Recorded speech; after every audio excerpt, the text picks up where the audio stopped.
د اسیا والیبال کنفدراسیون د افغانستان د والیبال غوره لیګ ستایلی. ګرانو مینوالو السلام علیکم. خپل وطن ګل وطن چینل ته ښه راغلاست. د اسیا کنفدراسیون پر یوې خبرپاڼه کې د افغانستان د والیبال لومړنی غوره لیګ د دغه هیواد د والیبال لوبو په تاریخ کې تر ټولو مهمې لوبې ګڼلې دي. خبرپاڼه زیاتوي د افغانستان د والیبال غوره لیګ لومړی پړاو افغانستان کې د دې لوبې تر ټولو لوی کچې لوبې دي.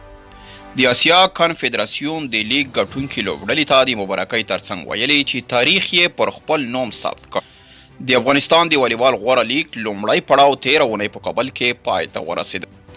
د افغانستان شپږ زونونو په کچه شپږ لوبډلې په دغو سیالیو کې سره ولوبېدې چې په پیل لوبې کې ام البلاد لوبډلې د بالاحصار په ماتولو اتلولي خپله کړه. د لیګ د لوبغاړو ښه روزلو او چمتو کولو لپاره یاد لیګ ته د ایران اسلامي جمهوریت له 3 روزونکي هم افغانستان ته